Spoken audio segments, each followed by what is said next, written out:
this video, I'm going to show you some new parts inventory features in Fleetsoft version 11. To start with, I'll show you in the parts form we have a new dimensions field here, so you can put in any type of string you want. We also have a new picture field, so you can associate a picture with this part. It'll get stored directly in the database, and anybody seeing the part can see that picture. In the vendor list, we also have a new field for the purchase order terms.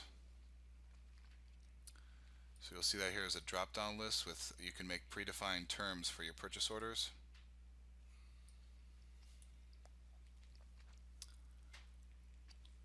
And on the purchase order, you'll see there's the terms there. It can be pre-filled from the vendor, or you can manually choose a different terms on the purchase order.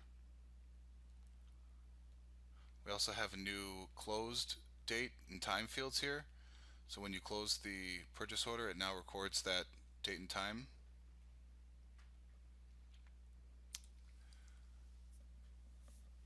We also have a new option in the site settings that allows you to include the freight cost or the shipping cost in the price of the parts that you're receiving.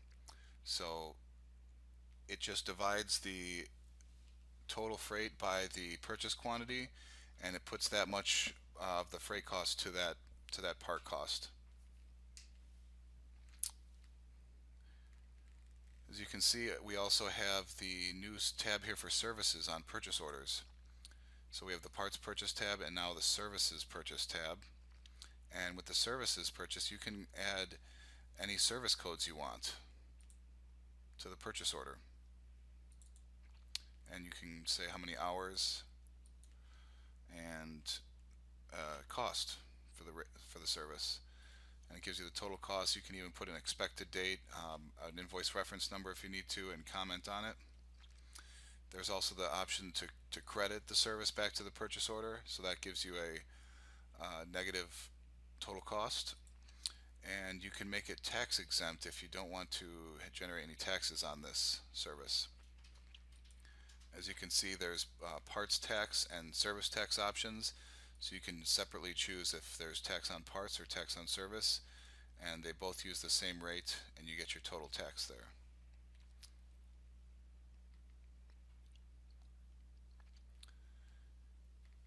You also have the option to generate this purchase order as an outside work order, so it'll take the vendor code and the services that are on this purchase order, and I check outside service, hit OK. I have to select a vehicle that this is going to be for. You can open an existing purchase work order or create a new one. Create a new one, and it will go ahead and put on the parts and services from the purchase order directly to this work order. So I have an outside work order for the vendor on the purchase order for the vehicle I chose. So going back to that work order, or purchase order, sorry, I'll also show you when you decide to print the purchase order. We have now, you can put a logo on put a company logo on the purchase order if you want. We also have a barcode on the purchase order, which allows you to scan it with a barcode scanner, and it will scan in the purchase order number, so that will kind of find it in a list of all the purchase orders you have easier. You'll notice it puts on our parts and our services on the purchase order, and it breaks down the totals by parts and service, sales tax, freight, and you have your order total here. And of course, this new print previewer we covered in a different video, but you can easily save this to a PDF or print it or email it directly to whoever you need to. The last thing I want to show you is the physical inventory process. We've added a couple new things here. So you'll notice at the top there's a tab for post accounts history.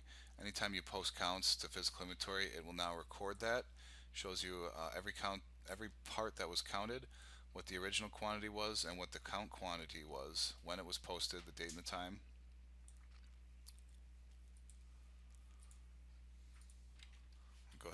out another count sheet, and I'll enter in a couple counts. The parts not counted report, also the parts variance report, there's a new option.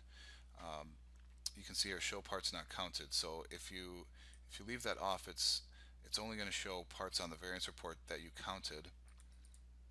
And if you want to show all the parts, whether you counted them or not, you can check that, and then you can see the variance of everything. And last, when you post the counts, you have the option to print inventory value report after the post counts report. So posting the counts will create the adjustments, and it generates this report to show you what was posted based on what you counted. And now it also pops up this parts on hand report, so I can go ahead and print out the full new valuation of all the parts in my inventory after the physical inventory is completed. So that was a preview of the new physical inventory features in Fleetsoft version 11. Stay tuned for more videos with new features of Fleetsoft version 11.